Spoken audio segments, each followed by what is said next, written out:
Welcome to the Wave On Podcast. All you water lovers out there in the universe chiming in, listening. Thanks for tuning in. Episode 48 here with Yoga with Enrico. And this is the teacher edition. If you are a SUP Yogi teacher or student, you might want to get on there and listen in because we talk a lot behind the scenes, what goes on in our mind, how we try to keep people safe and practice yoga on a board safely.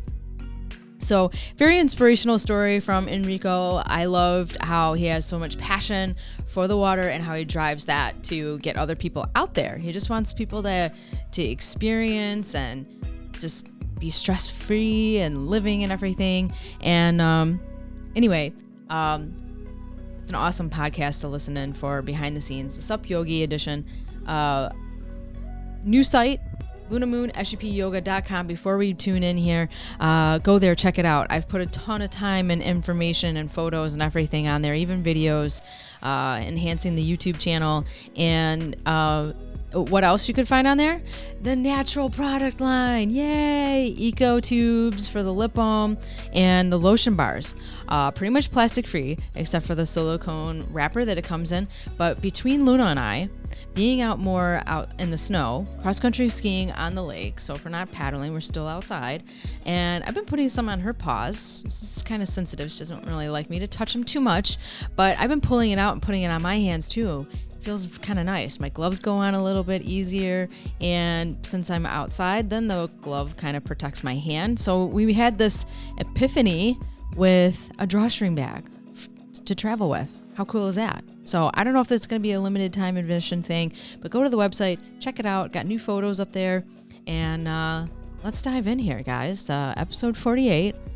Go check out Yoga with Enrico, his Instagram, and we also have a similar with Huskies. Similarity. He had Husky. I have Luna, the High Siberian Husky. How cool is that? So let's go. Let's dive in here. Let's listen into the episode. I don't want to give away any more.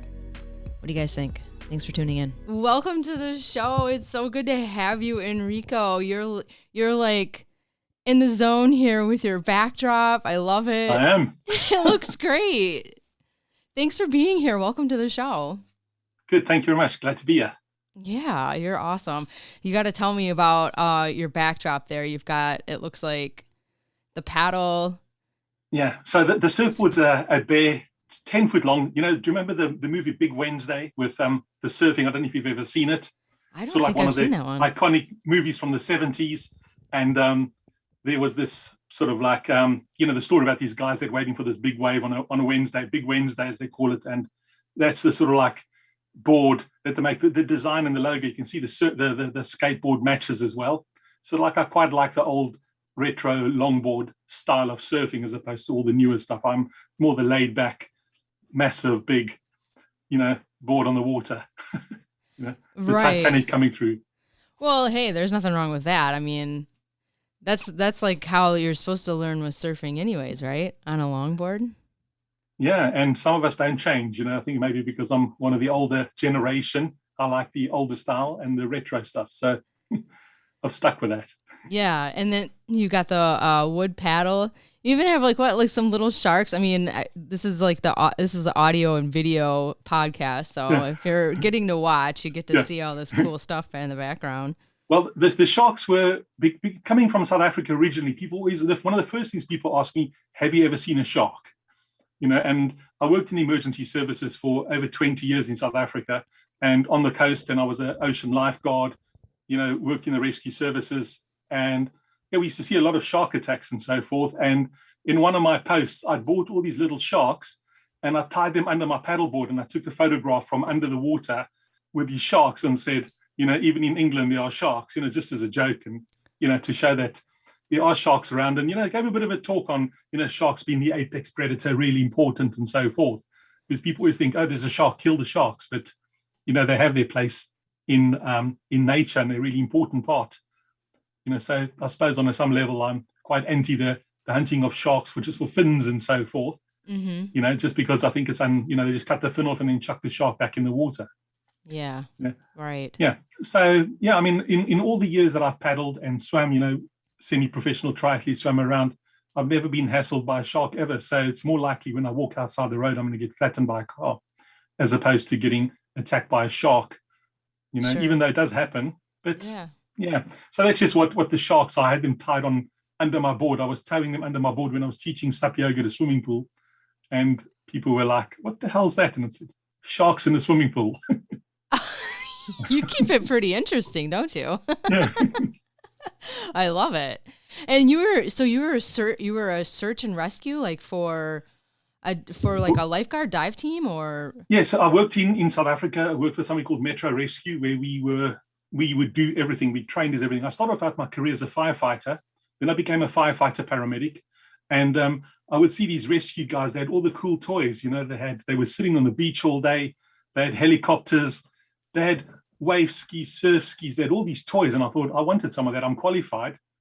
They go climbing, and they didn't have any borders. So they could travel around all over the country and wherever anybody was needed. And I wanted to become part of these. So I got in with a team. So yeah, I come from quite a strong medical rescue background. So I managed to end up sitting on the beach and having an office on the beach waiting to be deployed, drive around in a nice 4x4, fly around in a helicopter, and all those cool things that when you're young, those are cool things to do.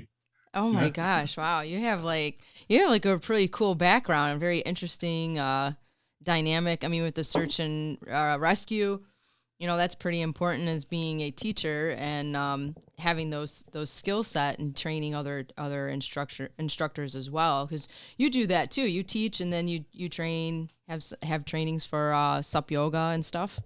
That's correct. I do SUP Yoga teacher training, and I'm quite keen on I'm just opening up another screen. I'm quite keen to make sure that anybody who goes out on their paddle boards does yoga teacher training, that they are accomplished in water rescue, as it were. Now, I'm never going to make them, train the way I've trained in water rescue, swimming, holding your breath for 3 minutes underwater and all sorts of things like that. But it's important that a SUP instructor or a SUP yoga teacher knows that if one of their students just happens to fall off the water, they're able to get them back on the board, even if they just need to talk them through getting back on the board, as opposed to just leaving them, letting them flounder and calling for help. Right. In the UK, it depends where you work. Some areas you don't have to have water safety close by, and it depends on the centre that you work at. Even though I work at various centres, they know that I can do the rescue myself. I always teach with another yoga teacher when I'm doing SUP yoga, and the other yoga teacher will take over the class, and I will become the rescue on the odd occasion. Very seldom, people they fall off the board and they just can't get back on. They're embarrassed because they've done something. And people don't always fall off standing up on the board. They fall off only when they're kneeling down or they're doing some sort of like a balancing cat or something like that. Yeah. And they fall off and then they get wet and they're embarrassed, and you need to get them back. And then they can't get back on the board because they don't know how. They can't get their leg over to lift their leg up. And, they can't get their body parts over to get up so that they can get their leg over. And it's fun. And sometimes they just need somebody to be in the water with them, even just to offer them a hand and saying, okay, I've got you. Pull yourself up. Let's go. And, to show that, I'm happy to get wet as well. Anytime, I will jump in the water. But that happens. I mean, if I think about over the last 50 classes, I've had about 3 people fall off, in 50 classes, 50 SUP yoga classes. And, that's okay. It's not bad stats. Yeah. Yeah. Do you try to get them to fall off, or? No, I want them to come back for more classes. And we normally, towards the end of my SUP yoga classes, I have maybe 5 minutes where we will do like a bit of a happy hour where we can say to the guys, okay, who wants to try something? And, they always want to try a headstand, or they want to try some spectacular move. And then it's always, are you able to do a headstand on land? And then if you do a headstand on land, I can talk you into it or do some demonstration. I can't do a headstand on water. I can do lots of other things, but I like to do crows on the water because it's fun. And I occasionally do fall on my face because a boat comes by and there's a bit of a wake, a bit of a chop that comes in, and we fall over and we have a good laugh, and then we start over again. And it's always, I remember when we all fell off because people laugh at me, and then 2 minutes later they're falling off and onto the board and grabbing the board frantically, like life. Sure. And so it's important, going back to the rescues, that I work with the International SUP Yoga Academy, which is a not-for-profit organization based in Australia, where there's yoga teachers from around the world. We're trying to, set a standard to make sure that everybody, it's not compulsory, but just, if you register with them, we make sure that everybody's trained, that they got their first aid qualifications up to date, they got their rescue qualifications up to date, etc. And different areas have got different levels of, rescue required. In the UK, you need to be British Stand-Up Paddle Association or British Canoeing or, one of those organizations. I'm, for my sins, I've just gone and trained with everybody wherever I can. I've just gone and done their qualification, because you go to a water sports center and they say, oh, you're not British Canoeing or you're not British Stand-Up Paddle Association. And it's like, oh, for heaven's sake, pick one. I've got them all. I'm here for fun. Yeah, right. And you get some places that will want you to teach SUP yoga with a buoyancy aid on. Not always practical, not always feasible, but if that happens to be, you have to modify the class.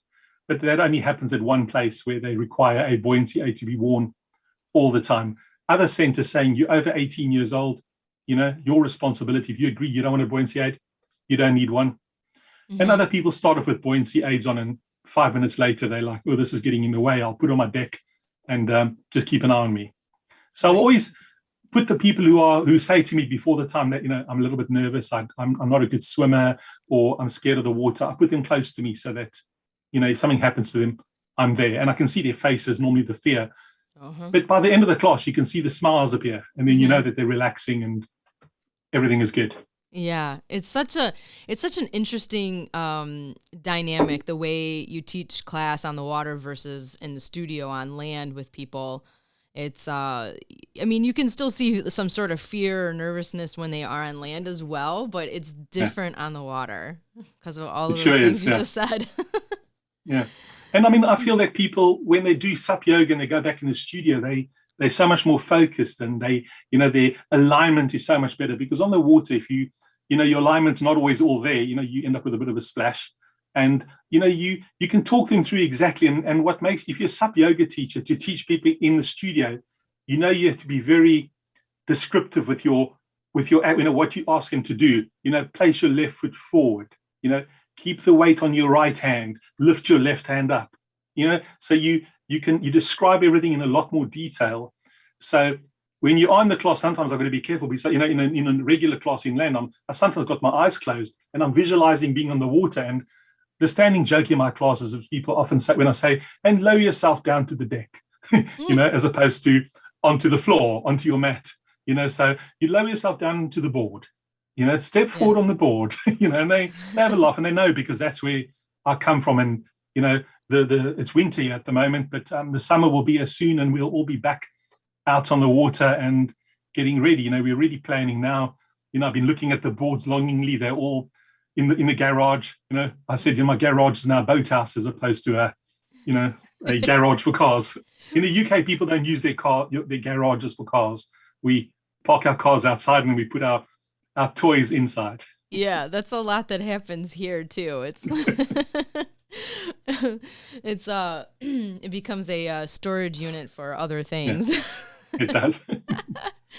Oh my gosh. Well, I just recently started getting some boards back in the pool, and I think I saw some of your pictures on Instagram. And by the way, it's really nice to meet you through Instagram and having some people in common as well, sharing the whole passion of the water and yoga and boards and stuff. I'm going to try to keep my husky quiet a little bit here. Yeah. And if you saw on my Instagram, I used to have a husky as well. Right on the beginning of my Instagram, I had a Siberian husky. Oh, did early you? On. Yeah. What was it, a boy or a girl? A boy. What was his name? Bolshoi, like the big ballet, Bolshoi ballet. Oh, wow. Yeah. Oh my gosh, that's awesome. Yeah. What a coincidence. Yeah. But anyway, I thought I saw some pictures that you had too of boards in a pool at one point, or maybe this season, I'm not sure, but.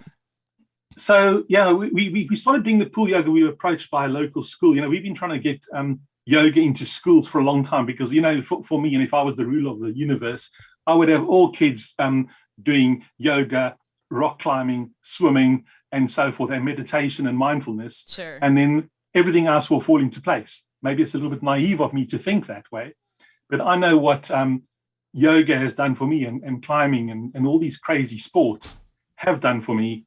in my life. Being in emergency services, PTSD was quite a big thing for me. I struggled with PTSD for a long time. Having seen what I've seen and lived and experienced it.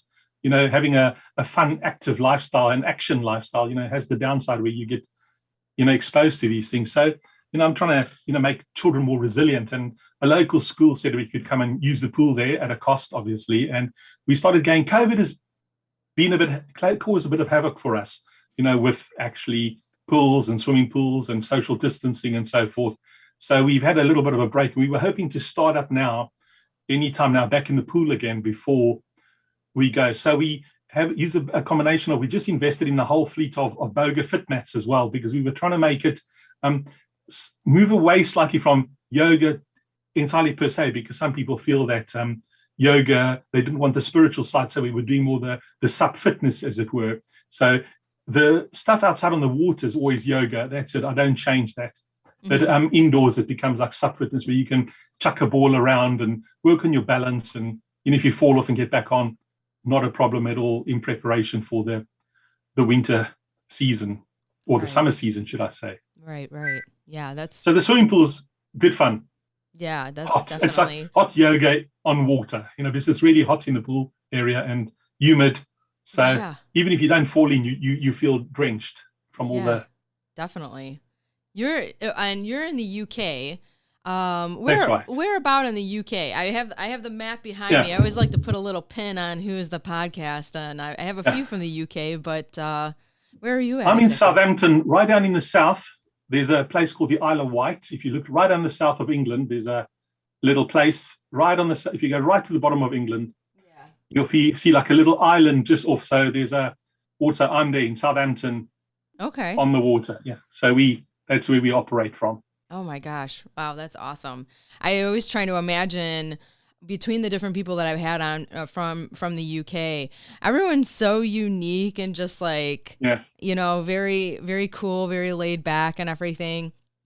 And you're being in the South, is it a little bit warmer than, say, all the way up north? Up north. Yeah. So, I joke, you interviewed Claire a little while ago, and I often message Claire and I say, how's things in the frozen north? And so we have that little toing and froing, and I said she needs to move down to the south where it's nice and tropical. And it's not quite tropical at the moment. I think today it's sunny, but it's about 8 degrees or something like that. I don't know what's 8 degrees in your language. I'll figure it out in a bit. I think it's rough for me. I'm getting used to, or I'm getting better at this. I think for me it would be somewhere in the 40s. Yeah. 40 degrees ish, something like that. Yeah, that sounds possible. Yeah. Okay. Because I only know that 28 is 82. So if it's 82 degrees in yours, it's 28 with us. That's the only one I know, because I can flip them around. Yeah. Yeah, I remember when we talked with Claire, and it was just starting to get cold, and it was starting to get cold here as well. It was almost like we were very similar in the weather pattern. And I said, well, I'm still going out. And then I think she thought I was doing yoga still on the board. I was like, no, I'm not I'm just paddling. Yeah. We're still paddling down here, and there's still a lot of people out, in dry suits and Wellington boots and wetsuits and all sorts of things like that. I think people want to get out, and that's okay. It's great. And, they're still having fun out there. It is beautiful when it comes to the autumn, when there's lots of leaves on the river or the lakes, and it's, you're paddling through these really lovely colors of all different color leaves, and it's quite pleasant. It's just, don't fall in because the water's cold. Right. Oh, that's awesome. Do you so I guess go back to when people are brand new and they come out for SUP Yoga, and you have this little shark, and does it help kind of like break it down and get them out of the seriousness? We do. We often have people that come to us, they've never been on a paddleboard and they've never done a yoga class. Right. Okay. And you think, why on earth would you want to come and do something that you've never, ever done before? But they get challenged. It's a hen party. What do you call the equivalent of a bunch of girls going out before they get married? In the UK, they call it a hen party, or a hen party. That's funny. It's like a bachelorette party. Yeah, like a bachelorette party. We get a bunch of girls, and then they've come along and they've never been on a paddleboard. Yeah. they haven't been in water swimming since they were like 10 years old, sort of thing. And now Oh, suddenly wow. they come in to teach yoga. And it's really great because we often introduce people to yoga and to paddleboarding. Yeah. And people say, oh, I'd really like to paddle some more, because our classes, sometimes you go to paddle to the venue. So there's maybe a little 2 or 3 minute paddle to the location where you anchored off. Okay. So, you always get them paddling on your knees, and you see who can paddle, and you can know those that stand up immediately and they can go, and others just stay on your knees and relax. Mm-hmm. Because there's two teachers on the water, I'll stay with the less confident ones, and my assistant or my co-teacher, she will take the hooligans and take them off and keep them all together. It's like herding cats. Yes. And it's great that we sometimes introduce them to yoga and SUP yoga. They ask questions, and it's nice to see when you come back in weeks to come, where you come back and you see them, they come in to do some supping themselves, or they ask you, oh, where do you teach? And then they come to your yoga class to learn yoga. Right. And you really got that little bit of a rapport, and they feel like, oh, great, he knows my name, and you can say, remember when you're on the board, it was a lot more difficult. This is fun, it's easy. And then they come back again. But, for me, SUP yoga is the ultimate form of yoga. Even though people may not think it is Zen, you always say it's where Zen meets sports. It's that combination. Definitely. I have one student that she called it, she's been with me for a little while now, the most challenging and relaxing sport. Yeah. And, if you do Shavasana on the water, nothing beats Shavasana on the water, especially when the weather's good, lovely sunset Shavasana, hands dipped in the water. I'm a big thing in the healing powers of water and so forth, that you feel, when you're at the water, you feel good, you feel happy, you feel energized. And, you're lying in your Shavasana, hands in the water, that is really relaxing. It's the best form. And we do have people falling asleep on the board in those last few minutes, which is quite lovely, when you say, when you're ready in your own time, come into a seated position, when you're ready, and then they say, oh, and, sometimes people have, it started raining towards the end because, UK, it rains a lot. And then people are lying in the rain, say, shall we go off? And they say, no, I'm relaxed. I'm in the zone. I've paid my money, and I want to have fun. Oh yeah, I love it. It's so similar. It's the same. The way I have them anchored in is actually through this little pod, and I'll be like in the center of the pod. And I was doing like this meditation one, like on Mondays. So Monday meditation night, just chill. You don't have to do anything challenging, and it kind of helped get out other people out that wouldn't necessarily do yoga really, but they're like, I'm interested. I'm very curious. So that would be their night. And they would not really get up right away. They just kind of casually, getting it out of the zone, laying down. And then I was surprisingly, a few of them, or half, would say, no, you got to end the class. Just get in the water. Just jump right in and like kind of float around with the board, holding it and stuff. And I'm like, wow, you're adding like a whole nother aspect. That's awesome. I love it. Yeah, I try and combine, where people are putting their feet in the water and their hands in the water, dipping one leg in the water, because especially when it's warm, I'm always amazed. Lots of people, if they haven't really grown up, I've grown up as a water man sort of thing, in and around the water, fishing, swimming, rescue work, diver, surfer, kayaker, everything. And it was, for me, that's all that I know. And I want people to experience it. I mean, like, you can never force it, but you do reach a stage where people are going like, is it okay if I put my leg in the water? And I said, please do, Yeah, right. Go for it. There's no wild animals that you're going to get attacked by, and it's safe to do that. And, they remember that get them confident, it does build in that confidence, and let them enjoy the water. Because it's lovely to see people suddenly coming back with their kids and they're paddling down the river, and you say, whoa, I remember you. Hello, how are you? And it's really great. I want to introduce as many people as possible to, paddling and SUP yoga, because I know what a fantastic sport or disciplines they are. It's just amazing. Right. And your background with everything you mentioned with being on the water and all that, I mean, that sounds like it just drove you into like where you're at basically right now, teaching yoga, being certified and in guiding people like that. How long did you do all of that before you really were just like, okay, I'm going to actually do formalized classes, organized and go for it? Yeah, we are in our third year of formalized classes now of SUP Yoga. We were teaching a little bit longer before. It was for me to get my confidence. To give you an idea, I'm 6'4" tall, so I'm tall for a yoga teacher and a paddler, and then I weigh 120 stone. Do you work in stone? Or No. 120 kilos. So I'm a big guy, and for me to be on the board, I use okay. Now, as you become more accomplished as a paddler, the boards can be smaller, and you're a little bit more confident. You can stand on a 10-foot board. You no longer need that Titanic 12-foot, 12 and a half foot Explorer, which I still have. When I take my dog out, I can put the board on, and I can put a picnic basket on. I can put all things on it, and that's great.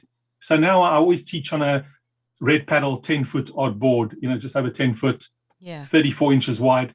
It's really great. But initially, when I started out in 2015, I think it was, well, could this ever be done? So I was doing classes, and then, I had some really great teachers along the line, and, they would be, I was kneeling down when people are standing up doing moves. I was kneeling down because I suppose, just kneeling down, I was nearly 5 foot tall, if you know what I mean. It was like I was tall anyway.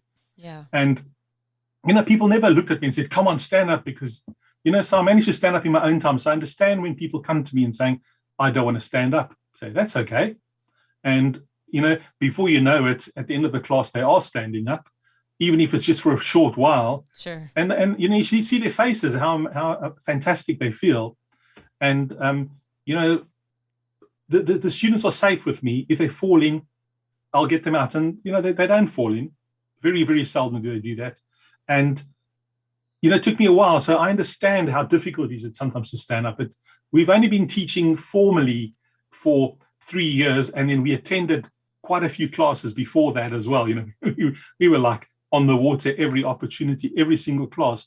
I mean, I can remember going to SUP Yoga classes where there was just myself and the instructor. So having these fantastic one-to-one sessions and learning from somebody else who's since moved on to another part of the country to go and do SUP Yoga. So it was almost like a natural thing where when my co-teacher, when the first time I bought a board, my fiance, Georgina, she went for a paddle, and I looked and I said, what are you doing? She said, I'm doing yoga. So she intuitively got on the board and started doing yoga. When my children, their fun or their party trick was when they, in a Canadian canoe, would stand and paddle. They would use their paddle and they would stand and paddle. And it used to annoy the hell out of the local clubs because they say it's unsafe. What are they doing? But, they were having fun, and they could stand in the boards, and then they would stand up in their regular kayaks. And for them, it was this, I can stand up and do it. Are you jealous? Yeah. And even now, they're still naturals, just doing it. And when I do some triathlon training, I tow my board, down the river with my other half doing the water safety. And then I put my dog on the board, and I paddle down until I'm tired, and then I jump on the board. And, that's if the dog's not jumping off every 5 minutes trying to rescue me. Right. Yeah. Oh my gosh, that's awesome. There's some really cool stories. When you started in South Africa, right? Is that what I?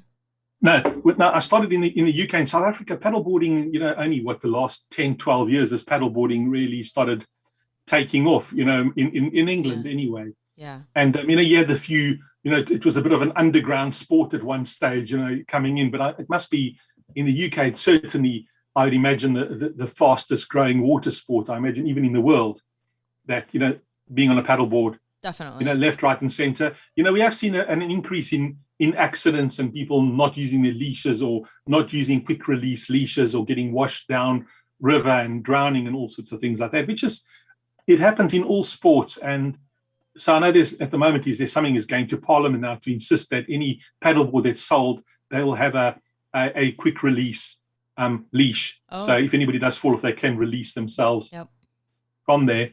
I was guilty even when I started off. I never used to use a leash. It was getting in the way, like I'm cool, I can look after myself. But now I do use a variety of leashes, around my waist, easy, out of the way. Yeah. I do find it difficult sometimes to rescue somebody when you got your leash and you got your board behind you and you're trying to get somebody else on a board. It takes a little bit of practice, and it's quite easy to get knotted up when you're trying to lift your leg and you've got a leash around your board. Yeah. Takes time, but just to be aware that it is out there. Definitely. Yeah. It's an interesting topic, the whole leash thing, because I think even last year there was a couple people that I had been talking to just through US and Canada, and there was people even getting shamed then for even having a photo online without the leash. It was like, come on, guys. Like, I mean, we understand a leash, but I mean, it's just a picture too. If we took it off to take a picture or pose or something like that, but gone to that extreme of being about, the judgment of leash versus no leash on or present in a photo. I mean, I've got some places where we paddle where it's only literally, it's beautiful and it's only 3 foot deep. If you fall off, you're going to fall, you can actually step off the board onto the water, and, you paddle a bit and you hang around and you can stand and have a chat or sit with your feet in the water. And, leashes aren't really necessary over there, but, there's a place, and I think it's, do we need leashes? Yes, we do. When you do it that way. Do you need to shame people? Well, recently I taught one of my students in Hawaii. She was, SUP Yoga teacher training. And she said, I think she mentioned to me that you didn't need to use buoyancy aids in Hawaii. I think it's the only state or something that doesn't require you by law to have a buoyancy aid. And it was like interesting, that there. Right. It is difficult, when you've surfed, 12-foot waves, with a leash on your board, and, suddenly, you got to paddle on a calm river with a leash. It's a whole different ball game. But I think there's a lot of people coming in who just haven't had that water experience. The only place they've ever swum is in the swimming pool, and, with a lifeguard, and the pool's only 6 foot deep. Right. So being out in the great outdoors is a whole different ball game. It is. I don't think we need to shame people. I think it's education and making sure that they got the correct equipment, that they get used to it straight from when they go on the first time. It's put this on. It's important. Right. I don't teach SUP Yoga with a paddle with a leash, just because gets in the way. And I only allow my students to take their leashes off once we tethered to my main anchor line. Mm-hmm. So we paddle out with our leashes on.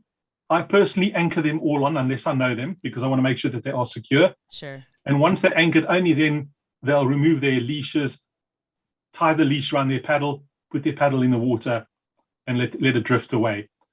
There you go. And that's what we teach over here. And they're not allowed to take themselves, unclip themselves. I unclip them, but I always check that their leash is back on and they got their paddle in their hands. And then I unclip them so that they can be removed from the anchor line. Yeah. Nice. Yeah, it's good. Yeah. It's strict, but it works. Well, yeah, you want to get them acclimated with that, The do you do any stuff with the leash, like have them bring the leash back on the board or do anything like that after they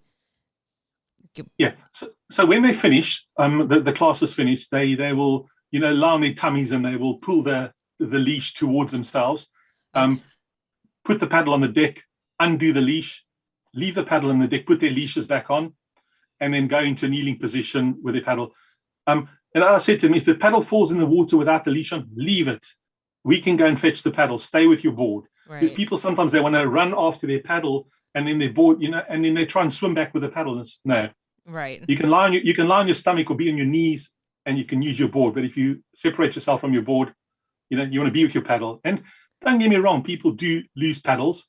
Don't know how. Sometimes they just lose paddles, and then you got to say, just stay on your knees. I'll come back to you. Mm-hmm. Bring your paddle back. The paddle, they're so worried about the paddle, and like, just worry about your board or just hang on to your board. I'll get the paddle. Yeah. Or I used to always say, yeah, they all float, until that one day I had one sink. And I have no idea why. I think that because they break apart in 3 spots, and I just, maybe some water just accumulated, and I didn't realize that it hadn't been drained out or something like that. And then maybe it'd been in the water a little longer because we were doing yoga, and I didn't even notice it. Usually I notice it. I'll see it and grab it or whatever, but that one just like slipped my slipped my vision. It was on the bottom of the lake. I had one student, and she's been back to me on numerous occasions, and she 3 times her paddle was floating down the river. And I asked her, I said, are you okay? And she looked at me and she said, menopause, and I just, it was like, what do you say to that? And now when I see her now, I don't ask her. I just tie the paddle up for her and I put it in the water. Because she was so embarrassed, and she was just starting to get really rattled by this whole thing. Yeah. And the class just packed out laughing because, I teach, in all honesty, I would say 99.9% of my students are female. I have very, very, very, very few males coming to SUP Yoga or to my general yoga classes.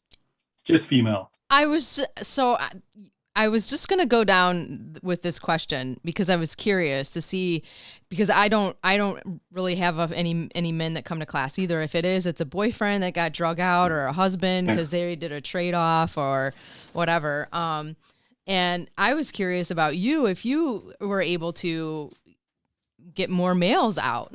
No, there's 2 things. So I used to run men-only yoga classes, and when I ran an advert on Facebook to get some more men on the mat, a few of the local groups removed my advert, saying I was discriminating against women by not allowing women into my class. And I said, that's crazy, because I'm allowed to teach female, and I do teach women-only classes.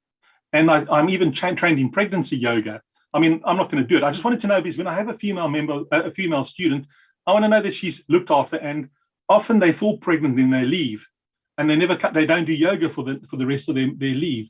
Sure. So I wanted them to stay in the class, and I look after them specially. I put them right next to me, and I look after them. And I closed down my men's only yoga class because I was getting accused of discriminating against women, even though, like I said, 99.9% of my students are women. And even on the men on the class, very seldom, it's always some chap there's a trade-off. He's been dragged along, or he's on his honeymoon, he done SUP Yoga, and his wife has insisted that he come back to do, on their anniversary, they were trying to do all the things that they were doing over that, and they come back. The guys, I think there's a little bit of ego involved. They're scared to fall off.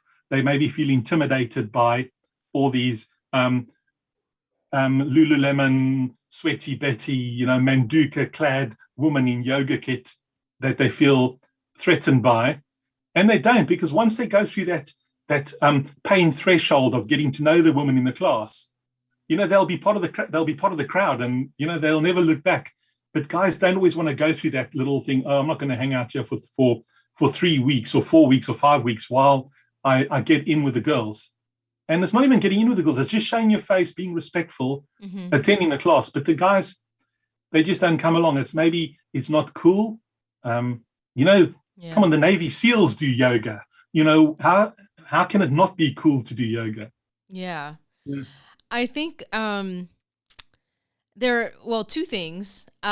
When Claire told me about you, and and she mentioned you in her podcast and everything, I was very intrigued, because I thought, wow, and I even have a mentor, male, and he's older, and he's very, very well versed into yoga. He's a surfer, but I've been trying to get him to come out on a board, and I'm like, I wonder what it's gonna take exactly, but I don't know. Yeah.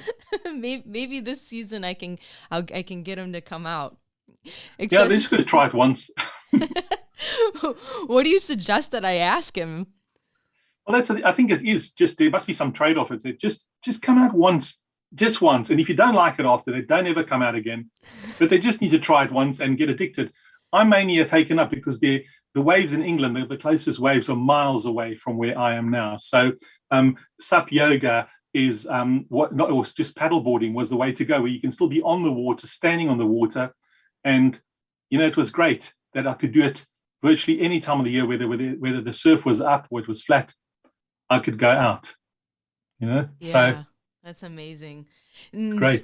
And so, and the ladies that come to class, they must love it, because it sounds like you keep it entertaining, informative. You take care of them if they need that extra care. Yeah, they laugh a lot. I mean, it's not if they were laughing that much in a typical yoga class, people would probably kick them out. But it is fun out there, and the water makes them happy.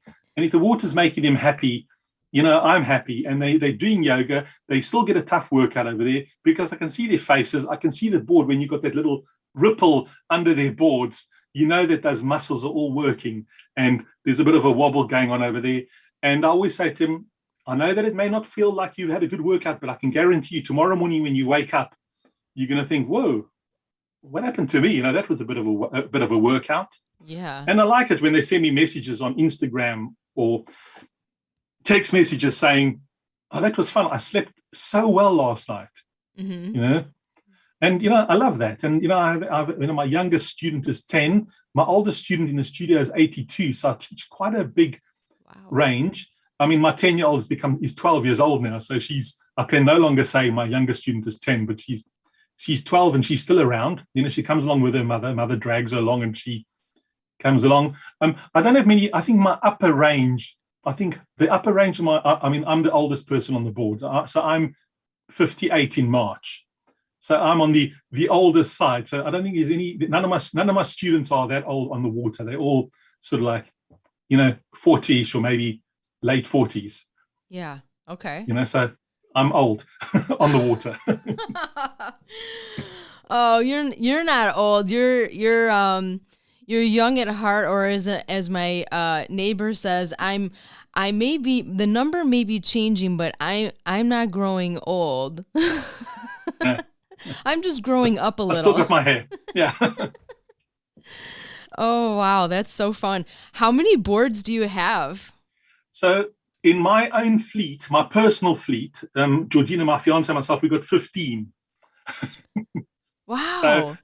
So we got 8 Boga fit mats, and then we got, 2 yoga boards. Well, we got 4 yoga boards, and then we got other fun boards along the line, because it was like, I think if Red Paddle had brought out a new design for boards this year, we probably would have bought them to get the latest color, because we just love the boards. And I don't drink, I don't smoke, I don't do anything, so I spend my money on my boards, on the fun things, on paddles and that sort of thing. So nice buoyancy aids. We got the best stuff.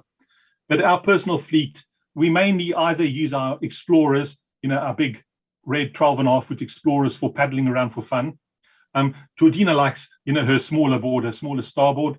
And then I'm mainly on my big 12.5 foot one, or on my red yoga board, that I practically live on. At one stage, and sometimes in the summer, we're teaching up to 5 classes a week on the water, on our board. So you need to have a good board, and it's just fun to have it. And I know the board well. I know where I can push it. I know where I may fall off, and I know where I may not fall off.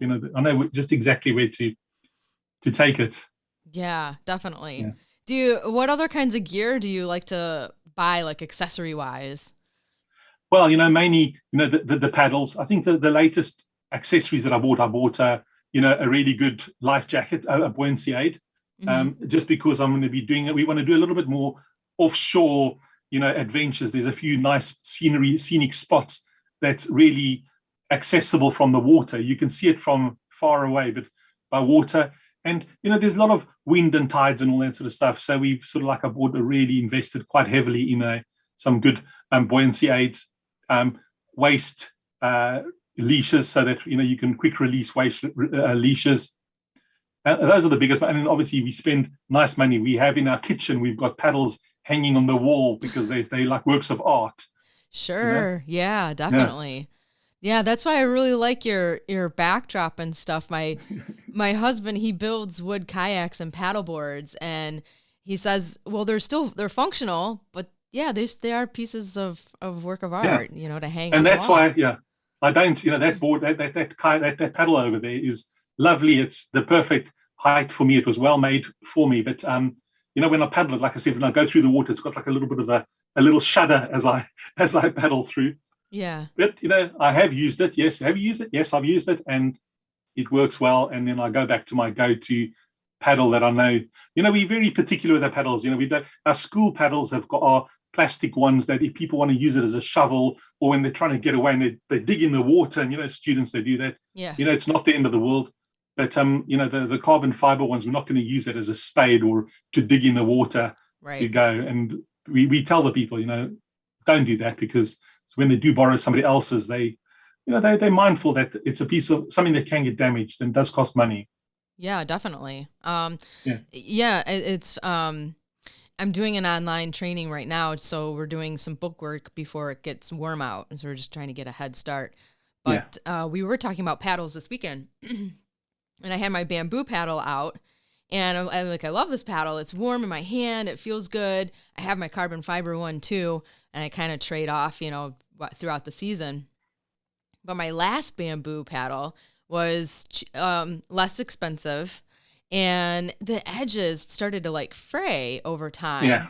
And I told her that. I said, well, my answer to that, because as much as I love to buy gear, I also like to try to get as much out of them as I can. Yeah. I was using like this electrical tape right around the edges to kind of like cover them, and without adding like any more like weight to the paddle or anything.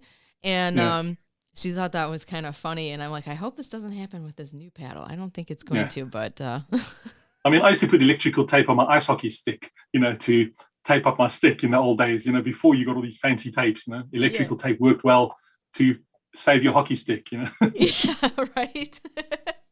And I didn't want to put, because they have those like rubber edges, you can put that on. And I think I eventually did that because I got tired of trying to keep the electrical tape on there. Yeah. Yeah. Yeah. I think paddles are our biggest thing. Paddles and buoyancy aids, I think, are the biggest accessory purchases that we do, because I suppose we spoiled in some level, because any money we make from the paddling business, we put back in, so we, it goes there. So we buy the best paddles for our personal use and the best buoyancy aids. And then the school ones are normally just, regulation standard ones. But for ourselves, we normally, and then when we buy new ones, we demote our ones down to the school, and then we buy new ones. So definitely. Yeah.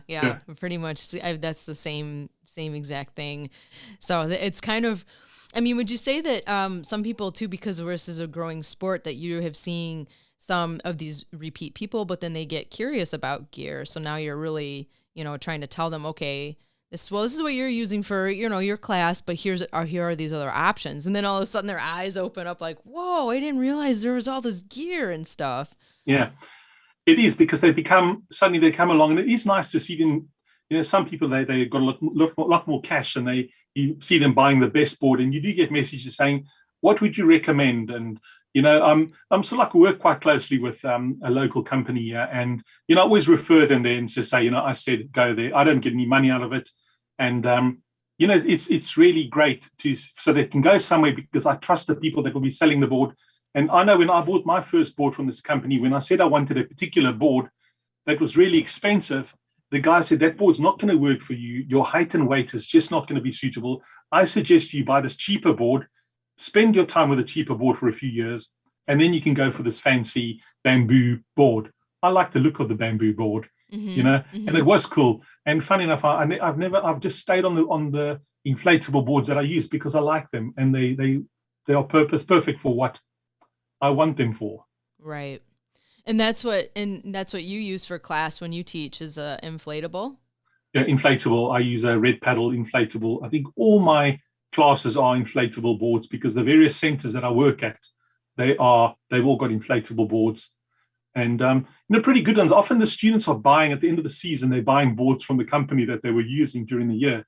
I mean, I myself, I've bought at the end of one year, I bought the school boards from the company when they were getting rid of the boards at the end of the year, because I loved my board so much, I bought it. Guilty. I've done it too. Yeah.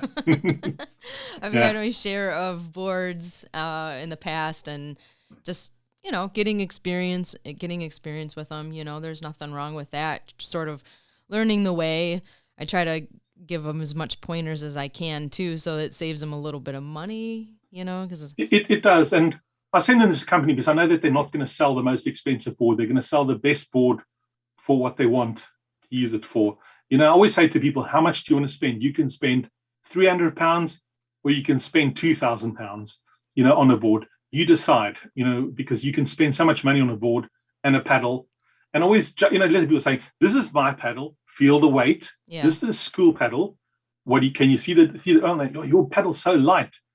And I said, yes, it is, and let them understand that, light money, more Right. money, heavy, cheaper. Cheaper, right? Yeah, Yeah. and you're out all the time, so using Yeah, something that's not going to blow out your shoulders and get you sore all the time. You want to use something that's right for you.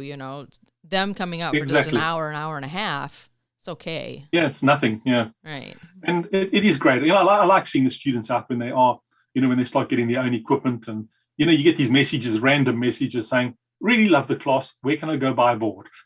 So it's like, okay, then I know where to send them just to make sure.